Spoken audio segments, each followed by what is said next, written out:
Hey everyone, welcome to Talking Sense. I'm Ben. This video we're going to do my top 5 fragrances that I purchased this year because it's New Year's Eve. Happy New Year.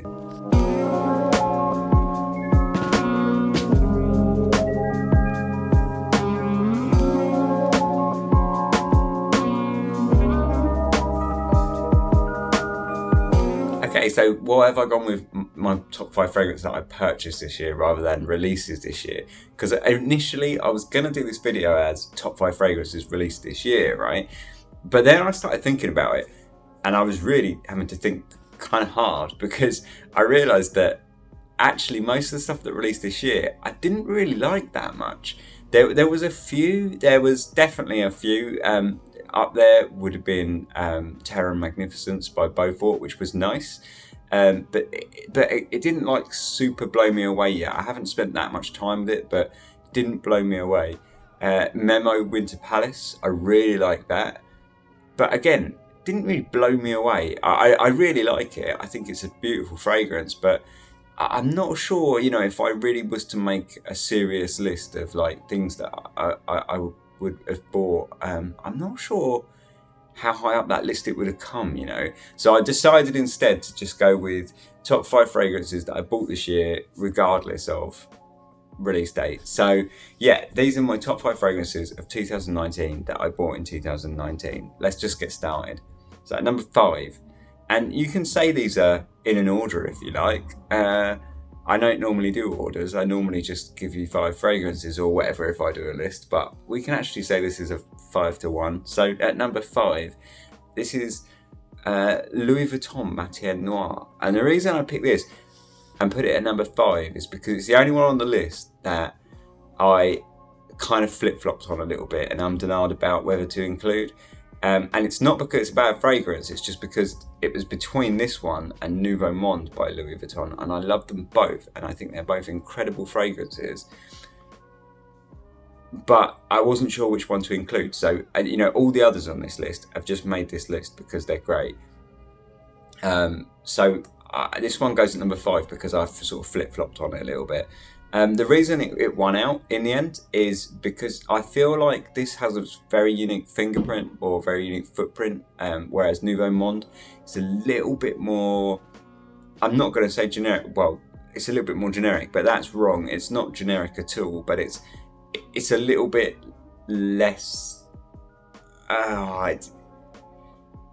this just has a spark of originality that I feel like Nouveau Monde lacks. Nouveau Monde's beautiful, but I think if you smelt it and if someone smelt you and wearing it and they didn't know what it was, or they perhaps smelt Nouveau Monde before, I don't think they would be confident to say, "Oh, is that Nouveau Monde?" Whereas I think if you smelt someone wearing Matiere Noire and then I walk past you wearing this, I feel like you would definitely say, "Oh, Matiere Noire, I really like that." It's got that extra little kick that puts it into its own kind of space, so that's why I picked it. I haven't done a review of this yet. It's absolutely gorgeous. In the heart is this oud and suede and jasmine, and sort of alongside that is this very jammy rose, very quite dark jammy rose, but that rose is not prominent and it flits in and out of the fragrance back, and it's just a gorgeous fragrance. A little bit of incense. It's quite dark, quite mysterious, also quite serious, and I just really like it. Does have a bit of stank, but the suede is just lovely and soft, and it kind of evens out that stank. Nouveau Monde much stankier than this one. The leather is much more aggressive in Nouveau Monde. I love it for that, but for this purpose, I feel like Matiere Noire, that's another thing that kind of goes for it in a way. It's a bit more approachable. I mean, Nouveau Monde is not crazy, but Matiere Noire I feel like is super class, and I really feel like it's a great fragrance. So that's number 5, Matiere Noire by Louis Vuitton. The whole line is really good in my opinion. Number 4, so this is a cheapie. This is a real cheapie, and it's also somewhat of a clone, which you would think shouldn't make this list, but it has to make the list because the price is insane. So this is Midnight Oud by who are they called? Ardal Zafran, and it's got to make this list because it's such a ridiculously cheap price. I think this cost me £9, and also it makes the list for another reason, which I'll get into. But it cost me £9. It's essentially an Interlude Man clone, but it does what a good clone should do, in my opinion, and that's let's call it inspirational fragrance, if you like. Take the clone take the fragrance it's ripping off, but somehow adjust that, and don't just clone it not 100%. I don't see the point in that.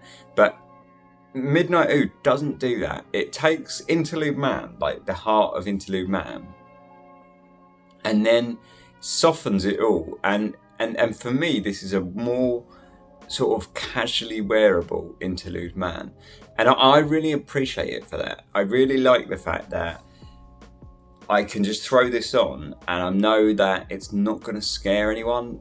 It's not going to be too heavy for anyone. It's not going to oppress anyone. Whereas Interlude Man, you have to be a little bit more careful with, right? It's a bit of a beast. Where it's got that kind of, it's got the core of Interlude Man. It's got what makes Interlude Man Interlude. But it's just gentler and softer and a bit easier to wear. And I really appreciate it for that. I think, like I say, it does what a good clone should do, which is take like the heart of something and adjust it or change it somehow in some way that just makes it, not necessarily better, but just in a different direction or add something, just bring something to the table. And I think this Midnight Oud does that. I think it's a cracking fragrance. I think, it's essentially Interlude Man, which is a very woody, incensey, smoky, dark fragrance, but it is incredibly cheap and very lightweight compared to the original Interlude. I say £9. I had to include it. It has to be one of the buys of this year for me, because I've bought a lot of fragrances which are a damn sight better than this, but I've bought a lot of fragrances which are a damn sight more costly than this. And yet this is one that I really enjoyed putting on. And it costs not pennies really. So yeah, it had to be on the list really. Number 4, Midnight Oud, Ardal Zafran. It's essentially a clone, but at least it clones, I would say, in a way that's respectable. So number 3 on the list, and this is going to come down at number 3, and I feel like it's a bit harsh on it, but it's a very new one for me. I've worn it twice. I only got it last week, and that's Lune Féline by Atelier d'Or. Atelier d'Or, this is a beautiful fragrance, and it was recommended to me by Smurfy Girlie, Claire. She was doing a live stream, and I just kind of, I think she was talking about vanillas, and I just sort of threw it out like, what's your favourite vanilla? And that's a hard question, right? And I've got a lot of vanillas, but I was interested to see what other people liked, because I know the vanillas that I have are not necessarily everyone's cup of tea. Like one of my favourite vanillas is Serge Luton Bois Vanille, but that's quite. I know a lot of people think it just smells like candles because of the beeswax and stuff in it. So I kind of wanted to just get like an idea of what other people really like, and I'd heard of this one before actually, and it did have a little bit of hype, but I never really. I just sort of ignored it, but I just sort of chucked it out. I said, "Go on, Claire. What's your favourite vanilla?" And I thought it was a bit of a crap question, but she said, this one, Lune Féline, and I thought, right, well, I'll keep an eye out for it. And I got a second-hand bottle, so it's half used, but I got it at a good price. And I've only worn it a couple of times, and it's fucking brilliant. It really is good. Interestingly, I don't think it's that much of a vanilla. I think you couldn't call it anything else. It's definitely a vanilla fragrance, but it's interesting that it's the other notes that stand out for me and make this much more interesting, and that's what makes it a good fragrance. It's got this cracking cardamom at the start, which is like fruity and nutty and really, really great. It's just a really beautiful note, and then later it gets very woody and a little bit smoky, just a tiny bit smoky, which is great. This big vanilla comes along, but that, for me, the vanilla is almost like a constant that grounds the fragrance, but it isn't the star of the fragrance, if you like it. But it's, you couldn't, if it definitely is a vanilla fragrance, and if anyone said to me, recommend me a vanilla fragrance, I would recommend this as well. It's definitely would be classed as a vanilla fragrance, but interestingly, I don't think the vanilla is the star of the show, despite it being the biggest note in there, and one of the most prominent notes, and beautiful in its own regard.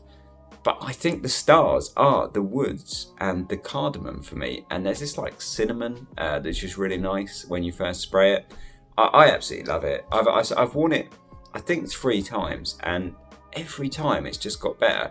I think it's a really complex fragrance. I'll review it. I think quite a lot of people probably reviewed it, but I will do a review of it when I've got to grips with it a little bit more. But it's gorgeous. It really is. And it seems very simple, but it's not. It's like clever. Like, it's deceptively so. It's actually quite complex, I think, and it's really, really good. It would probably go higher in this list if I had more time with it, but I literally got it last week, and I just haven't had the time with it yet. But I know I love it already, and I know that it's something special. So that was a cracking recommendation from Smurfy Girly. And one of the rare times where I think this really does live up to hype. So I'd heard of it before.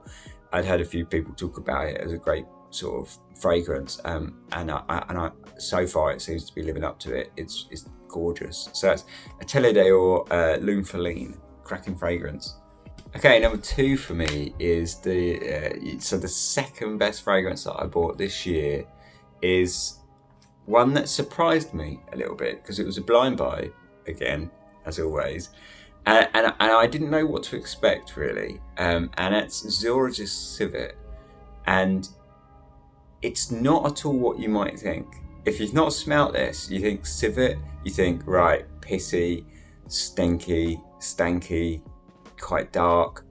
Not really. I don't think it is. This is a gorgeous fragrance. It's a little bit dark, but it's not as stanky as you might think. Got this really like so I'll describe it a little bit. I won't go through the whole note listing around here. I'll do another like review of it at some point, but it's actually like it got this like lovely burst of vintage florals when you spray it, and it smells very much like an homage to like a vintage floral perfume, but very quickly underneath all that comes this very cheeky Apophanax note and like resinous incense, and it really kind of sparks it up to modern times, and it makes a really nice contrast with these vintage florals, and it's really, really good, and it quickly on my skin becomes more about the incense than it does about the florals. But the florals are obviously always there because they're a big part in this. But it's absolutely gorgeous. I really like it. It's got this wonderful like sort of tonka sort of creaminess underneath it. Gorgeous like white musk in there, and just fantastic florals really that just smell great, and I would not be one that would say, I mean, I like florals, but I would probably be not the guy that would sort of say, oh, I love a vintage floral. Do you know what I mean? More than anything, I probably would say, like, no. But this, I feel like it does it so well. It's gorgeous. It's absolutely, if you like those kind of vintage florals, I really think you can't go wrong with this. And for anyone that's a bit scared of it being quite animalic, obviously being called Civet and the ingredient Civet is generally pissy, don't be. This for me is almost not animalic at all. There is, so with the jasmine note and the all those florals at the start, there is a slight urinal edge to it, but I don't think it's that strong, and I also don't know if it's Civet so much as it's just that kind of like pissy floral scent that you get. It's really good. It doesn't last if you don't like it. Personally, I love it. I think it's great. But it doesn't last too long, and really the florals are big enough that they get in the way of it. I will say that I've smelt this on other people's skin and it didn't work so well. It just turned into this sweet floral that didn't last. On me, this is nuclear. So I tested this because I actually couldn't believe it, right? The first time I sprayed it, I got a bit of it on my jumper and I basically realised this lasts forever. And about a week later, it was still there. So I thought, right, I'm going to test this. So I sprayed a bit on the back of my arm where I knew that I'd be able to kind of wash around and things like that. And after 3 days of it still being on my skin, I decided to sod it, and I was just gonna like in the shower just as normal, and I could still smell it 5 days later, just about. It lasted like literally 5 days on my skin, and that was after 3 days of just going, bugger it, and like just showering it off, and it was still there. This is an absolute monster. But like I say, I've also smelled it on someone. They tried it because I said, I raved about it for ages. So it's this really great floral and incense. You should try it. They sprayed it, and it was just sweet florals on them, and it not even impressive. And about 2 hours later, it was gone. I couldn't believe it because on me, it lasts for days, like absolute days. Anyway, it's a beautiful fragrance. It comes in at my number 2 for this year. I think it's really good. It's not at all scary like you might think. If you like vintage florals, give it a go. It's more masculine than it sounds as well, given that it's vintage florals. I think it's another thing that this fragrance does really well. Say with that, and it's something that the incense does, along with bringing it up to like a modern fragrance, it also makes it very unisex.